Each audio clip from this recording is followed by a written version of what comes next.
Meski kota Nuremberg sudah berubah banyak selama berabad-abad. Sekarang kita lihat dari balkon gereja. Dari sini terlihat betapa megah dan luasnya interior. Bisa dibayangkan bagaimana para biarawati menjalani kehidupan rohani, doa dan pendidikan di sini ratusan tahun yang lalu. Gereja ini bukan hanya tempat ibadah, tapi juga pusat pendidikan dan komunitas di masa itu. Sekarang gereja Santa Clara menjadi gereja terbuka dan pusat kegiatan sosial.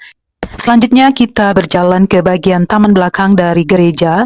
Taman ini dulunya adalah bagian dari biara. Disinilah sebagian dari sejarah nyata biara tersimpan, tempat para biarawati beristirahat dan dikenang. Meskipun sederhana, suasananya tetap tenang dan membuat kita bisa membayangkan kehidupan mereka di masa lalu. Pada abad ke-15, tahun 1500-an, kota Nuremberg mulai menerima ajaran reformasi. Banyak biara Katolik ditutup, para biarawati dipaksa meninggalkan kehidupan mereka. Dan di tengah situasi itu berdirilah seorang perempuan Jerman bernama Barbara Pixheimer yang setelah masuk biara mengambil nama Caritas. Dia bukan perempuan biasa, dia terpelajar. Dia bisa membaca dan menulis dalam bahasa Latin, sesuatu yang sangat langka untuk perempuan pada masa itu. Ia juga berasal dari keluarga terhormat Nuremberg dan pendidikannya sangat baik. Caritas bukan hanya pemimpin rohani, dia intelektual, dia penulis, dia berdiskusi dengan para tokoh besar pada zamannya.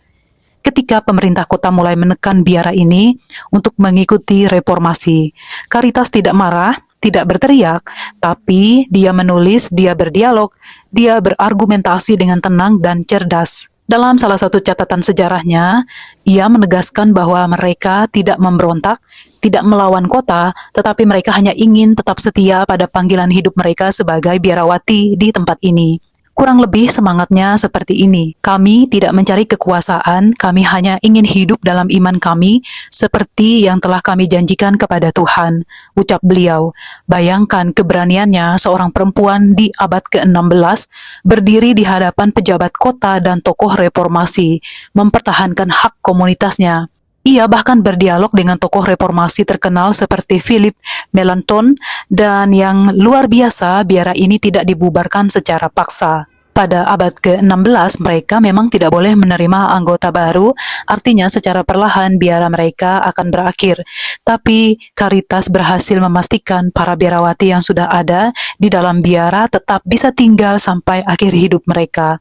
Di taman tempat aku berdiri ini, kita diingatkan bahwa seorang biarawati berdarah Jerman dengan keberanian dan kasihnya mampu menjaga warisan ratusan tahun dan namanya masih kita kenang hingga detik ini. Demikianlah cerita mengenai gereja Santa Clara. Sampai ketemu lagi di video berikutnya. Ciao, ciao.